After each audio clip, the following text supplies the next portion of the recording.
Hello बच्चों। बेटा आज अपन बात करने वाले हैं जो हमारा क्लास 12th का जो टॉपिक चल रहा है chapter number 5 continuity and differentiability. तो कंटिन्यूटी वाला पार्ट अपन फिनिश कर चुके हैं। आज अपन बात करने वाले हैं बेटा डिफरेंशिएबिलिटी की।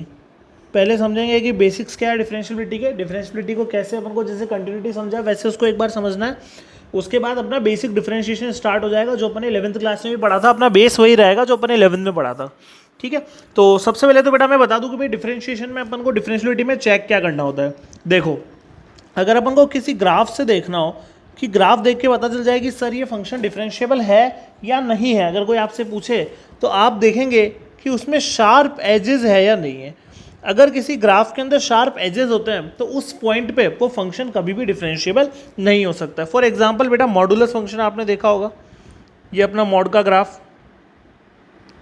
इस मॉड के ग्राफ के अंदर आपको शार्प एज दिख रहा है 0 पे, तो इसका मतलब क्या हुआ कि जो अपना मॉड एक्स है is not differentiable at x equals to 0। 0 के ऊपर मॉड एक्स डिफरेंशिएबल नहीं होगा, बाकी ये डिफरेंशिएबल हो जाएगा। नेक्स्ट थिंग, जो फंक्शन बेटा कंटिन्यूस नहीं होता है वो उस पॉइंट पे कभी भी डिफरेंशिएबल नहीं होगा, ध्यान रखना। ठीक है, तो जैसे मैं बात करता हूँ कि भाई ग्रेटेस्ट इंटीजर फंक्शन की, ग्रेटेस्ट इंटीजर फंक्शन अपन ने सबने ग्राफ देखा हुआ, एक बार के लिए वापस बना देता हूँ मैं। कुछ ऐसा ग्राफ बनता है बेटा, तो इन सारे पॉइंट्स पे जो इंटीग्रल पॉइंट्स होते हैं उन पॉइंट्स पे क्या होता है कि भाई अपना greatest integer function differentiable continuous नहीं होता है, तो उन्हीं पॉइंट्स पे ये फंक्शन डिफरेंशिएबल भी नहीं होगा। और वैसे भी अपन को शार्प एजेस दिख रहे हैं, यहाँ सब जगह शार्प एजेस है, जहाँ जहाँ भी शार्प एजेस आते हैं वहाँ पर फंक्शन वैसे भी डिफरेंशिएबल नहीं होता है। अच्छा, ये तो ग्राफिकल तरीका हुआ देखने का। अगर मान लो किसी को प्रूव करना पड़ जाए कि ये फंक्शन डिफरेंशिएबल है या नहीं है, तो कैसे प्रूव करेंगे ये समझना है। तो बेटा इसके लिए अपन ने 11th क्लास में डिफरेंशिएशन का एक फॉर्मूला डिराइव किया था, आपको अगर याद हो कि किसी भी फंक्शन एफ डैश एक्स का differentiation is given as limit h tending to 0, जिसको अपन फर्स्ट प्रिंसिपल भी बोलते थे, f of x plus h minus f x upon h. ये अपन ने पढ़ा था बेटा 11th क्लास के अंदर। ये अपना फॉर्मूला अपन ने पढ़ा भी था 11th क्लास के अंदर, इसको अपन फर्स्ट प्रिंसिपल भी बोलते थे। इसी फॉर्मूले को यूज़ करना है। और जैसे कंटिन्यूटी में करते हैं कि कोई भी फंक्शन कंटिन्यूस कब होता है, जब उसके नेबरहुड में उसकी लिमिट एग्जिस्ट कर जाए। तो कोई भी फंक्शन डिफरेंशिएबल कब होगा, जब उसके नेबरहुड में वो क्या हो जाए, डिफरेंशिएबल हो जाए। बस अब इस बार उस पॉइंट का मैटर बिल्कुल खत्म हो गया। एक अपन को निकालना रहेगा बेटा राइट हैंड डेरिवेटिव, एक अपन को निकालना रहेगा left hand derivative. Right hand derivative क्या होगा, मान लीजिए कि अपन चेक कर रहे हैं कि फंक्शन जो है अपना सी पर चेक कर रहे हैं, तो राइट हैंड डेरिवेटिव हो गया अपना limit h tending to 0 f of c plus h minus f of c divide by h. और लेफ्ट हैंड डेरिवेटिव हो जाएगा बेटा अपना limit h tending to 0 f of c minus h minus f c upon minus h. ये हो जाएगा। ये मैंने डायरेक्ट कन्वर्ट करके लिखे हैं दोनों फॉर्मूले। अगर किसी भी फंक्शन को तुम्हें डिफरेंशिएबल प्रूव करना है या नहीं भी प्रूव करना है तो तुम्हें क्या करना है, तुम्हें आर एस डी और एल एस डी निकालना है, राइट हैंड डेरिवेटिव और लेफ्ट हैंड डेरिवेटिव निकालना है। अगर ये दोनों इक्वल आ गए तो फंक्शन डिफरेंशिएबल होगा उस पॉइंट पे, अगर ये दोनों इक्वल नहीं आए तो फंक्शन डिफरेंशिएबल नहीं होगा। ये अपना फर्स्ट प्रिंसिपल जो अपन ने 11th क्लास में सीखा था उसी को ये अपन आगे एक्सटेंड कर रहे हैं। ठीक है, चलिए अब अपन बात करते हैं बेटा, कुछ क्वेश्चंस ले लेते हैं, कुछ क्वेश्चंस देख लेते हैं बिल्कुल इजी से इसके अंदर। पहले मैं इसमें ले रहा हूँ बेटा क्वेश्चन 9 और 10 को डिस्कस करूंगा, क्योंकि इन दोनों क्वेश्चंस के अंदर उसी का यूज हो रहा है और इन्हीं क्वेश्चंस के साथ में फिर लिमिट का रोल अपने बिल्कुल खत्म हो जाएगा। अब अपन प्योर डिफरेंशिएशन करेंगे। चलिए क्वेश्चन नंबर 9 को देखते हैं। क्वेश्चन बोल रहा है बेटा प्रूव दैट द फंक्शन, ये अपना फंक्शन गिवन है f x modulus of x minus 1 is not differentiable at x equals to 1। Prove करना है कि जो गिवन फंक्शन है वो डिफरेंशिएबल नहीं है x इक्वल्स टू 1 के ऊपर। ठीक है, प्रूव करते हैं।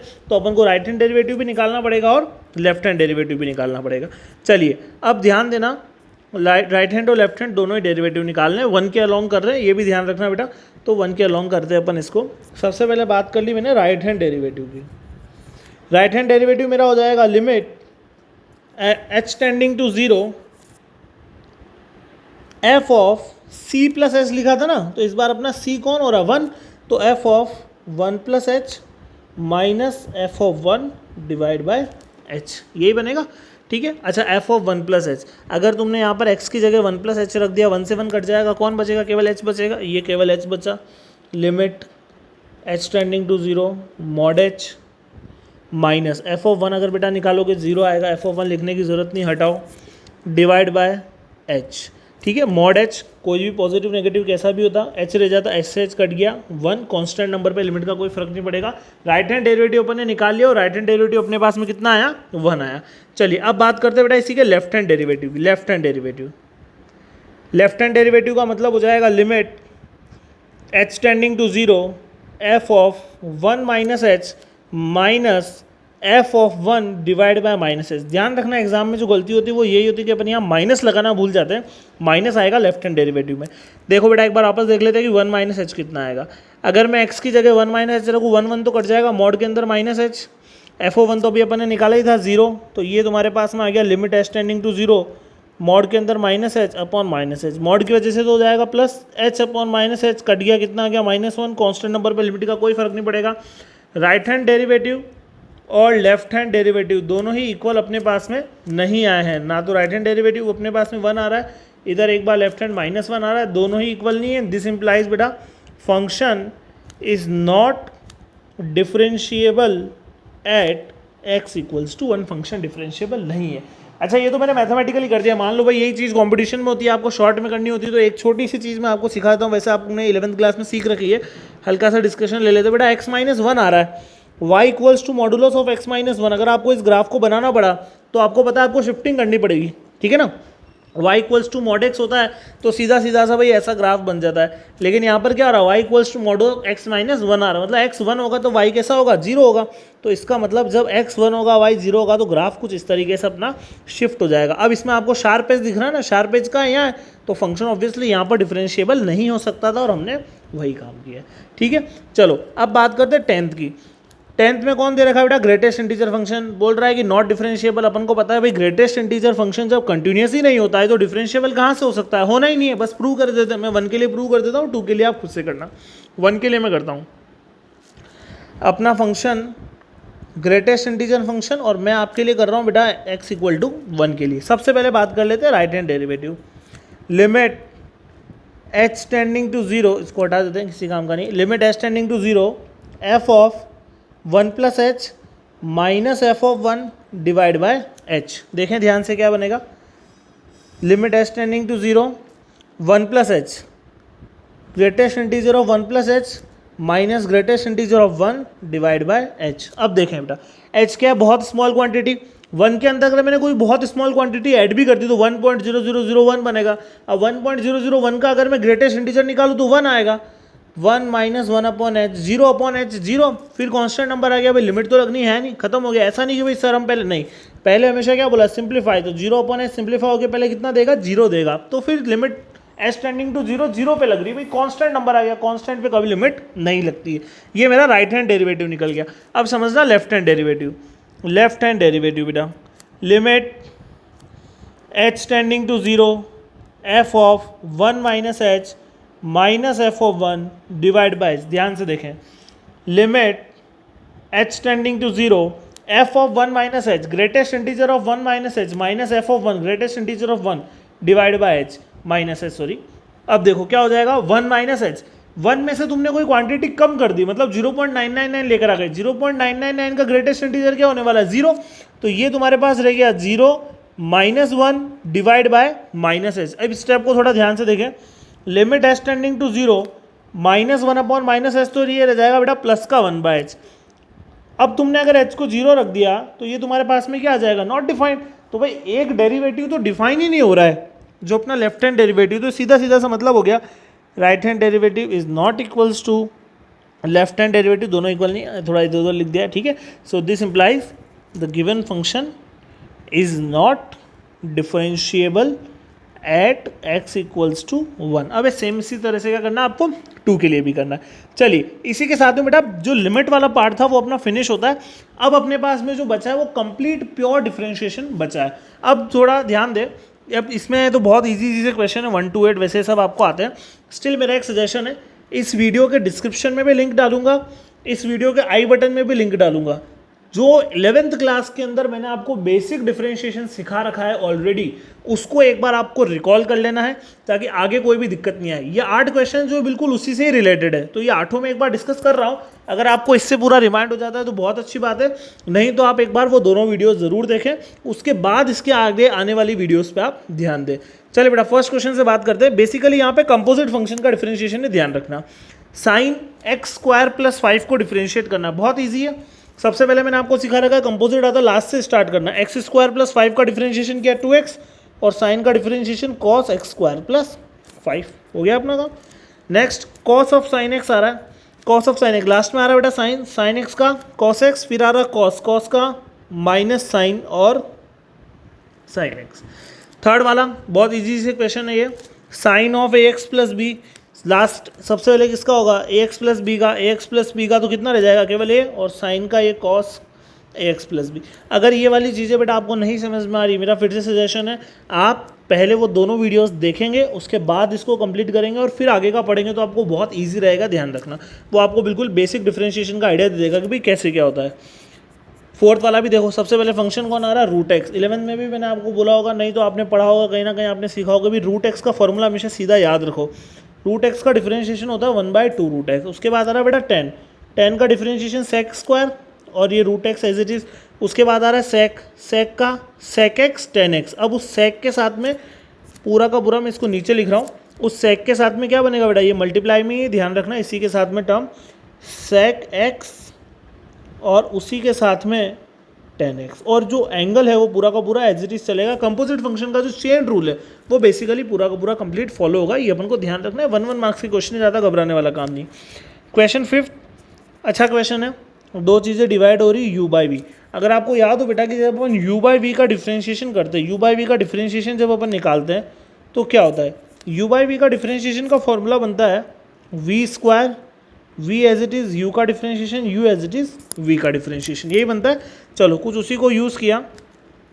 सबसे पहले cos square c x plus d, v as it is cos of c x plus d as it is.